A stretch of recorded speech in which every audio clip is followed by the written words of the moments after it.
Welcome aboard for another video. Thanks, Conductor Keith. Hello and welcome to another video. Now, the purpose of today's video is to have a look at the Lionel LionChief Canadian National -8.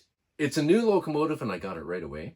I'm going to do a brief comparison with it and a previous locomotive from like 20 years ago, maybe, by MTH, and the beginner's Menards locomotive. So stick around and let's have a look at this locomotive together. Aha, here I am with my uncoupling pick, because of course I convert all of my rolling stock in O gauge to KD couplers, number 1 gauge KD couplers, and we do switching ops.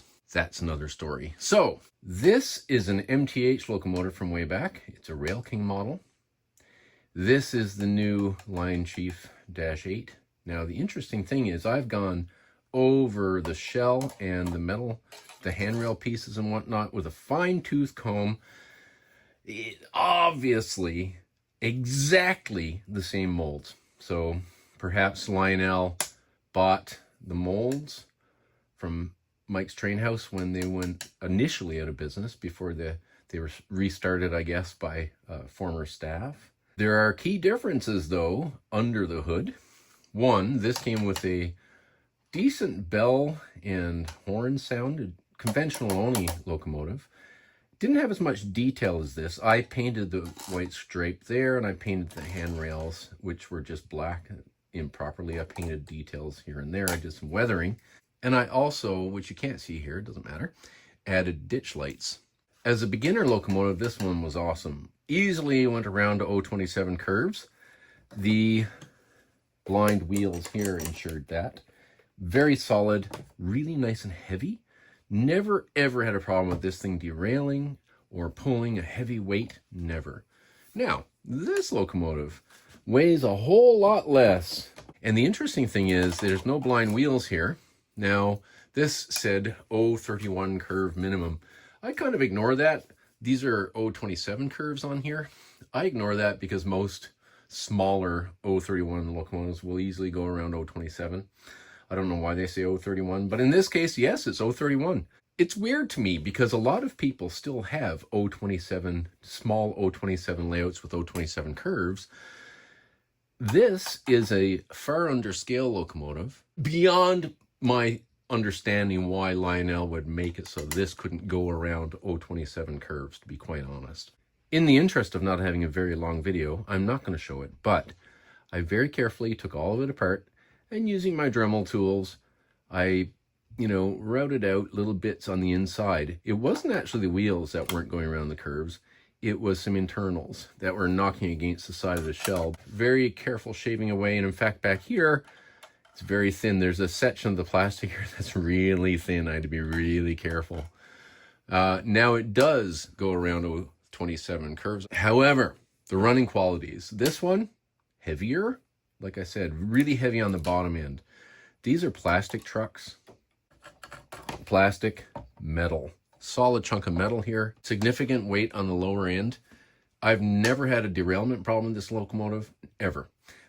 It pulls lots of weight. This one will go around no problem, not derail. But if I add more than 5 or 6 rail cars, like I get to about 5 rail cars and it's too much for it, and it will start climbing. It'll climb on things like the check rails on switch points, I can't imagine it would be any different on an 031 switch point. It just, once there's a bit of weight behind it, it's too much for the locomotive and it will actually climb. That's kind of disappointing. It's just too light. Now the other issue is, look, see that? Now watch this. Ooh, wibble wobble, wibble wobble, wibble wobble. How the trucks are affixed to the body are such that I can't find an easy way. Like I could put some shims in there to prevent it from going like this, the wibble wobble, but then you run the risk of the trucks being too rigid, whereas these trucks are not rigid, but nothing wibble wobbles. I don't like the wibble wobble. So what I'm going to do is I'm going to add weight, and hopefully the weights will have a dampening effect on that wibble wobble. When this goes around, every time it crosses over gaps and switch points, which would be no different in 031, this is what you see. In this video, I didn't show it running and all the derailments and stuff. I'm not going to waste your time showing you all that. So I'm going to do my mods, and see what happens. As promised, I'm going to compare it to a beginner Menards engine that is in a similar sort of price category. The Menards Locomotive has a sound system, of course, and this has a sound system.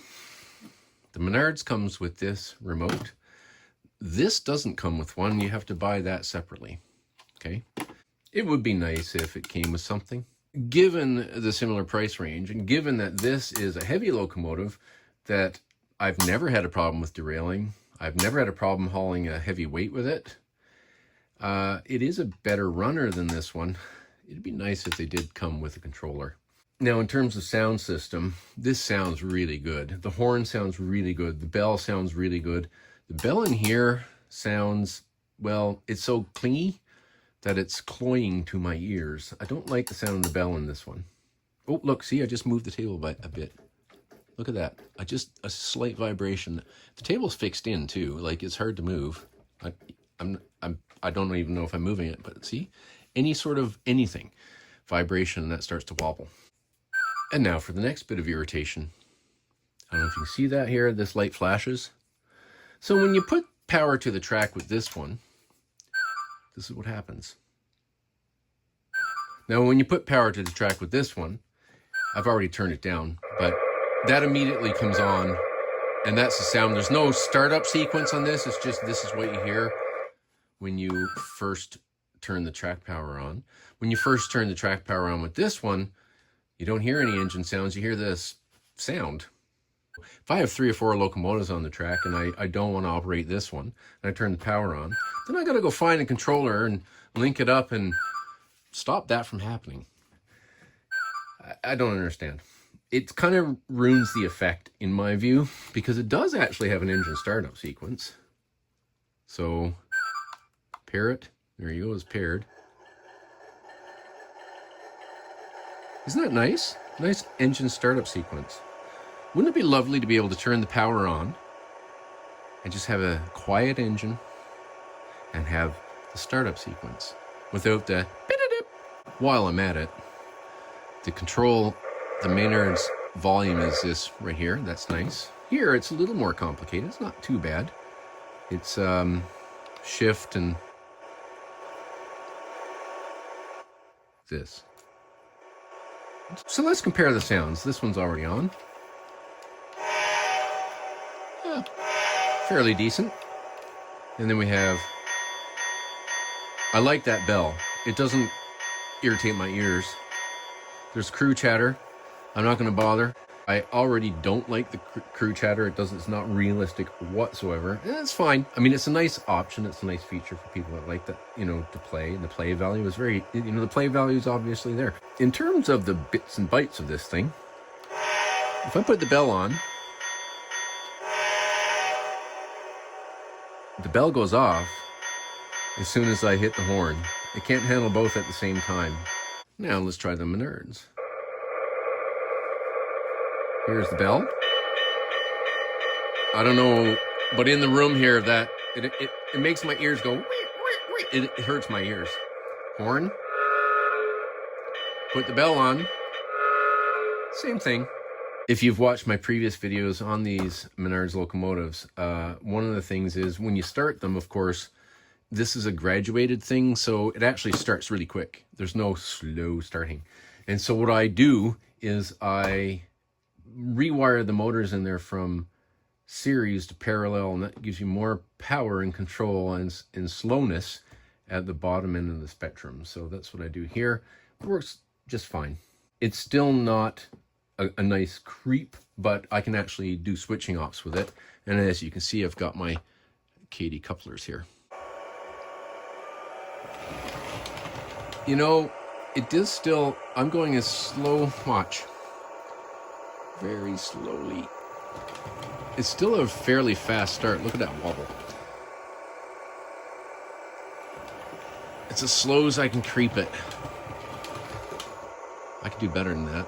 I'm going to stop here and I'm going to put some weight in there, see if I can do the, take care of the wobble.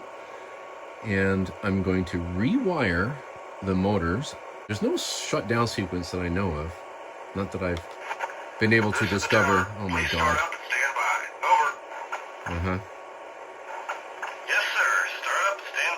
Good God. I pressed the button thinking that, I don't know what I was thinking. In terms of weights, and I got this trick from Danny Nickerson. Danny Nickerson up in the Miramichi in New Brunswick here in Canada. These are the weights, you know, self-adhesive weights for putting inside of the rims of cars. Tire weights. They come in different weights and, you know, sizes. This is a 1/2 ounce and this is a 1/4 of an ounce. So thanks, Danny, for that tip. This might look like a complicated mess, but there are all kinds of instructions online, simple instructions actually, easy to follow, on how to rewire motors that are wired up together in parallel and rewire them for series. The great thing about these self-adhesive weights, and I've added 7 ounces in there, is that if it's too much, they're easy to take away. Yes. That feels proper. Yeah. Ha! Didn't move. Whereas before, if I just bumped that, the whole thing wobbled. So the weight did add a dampening effect to the wobble. That's good. So let's try it.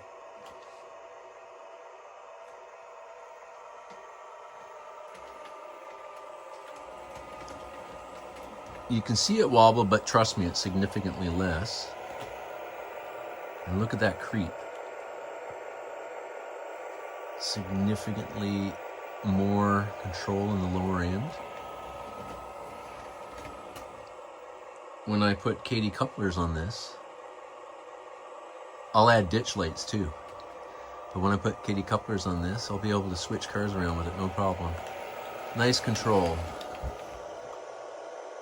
Why don't we run a train? So the locomotive is waiting and staging. It's got the requisite idler car between it and the dangerous goods cars.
Well, that's it. I hope you enjoyed the video.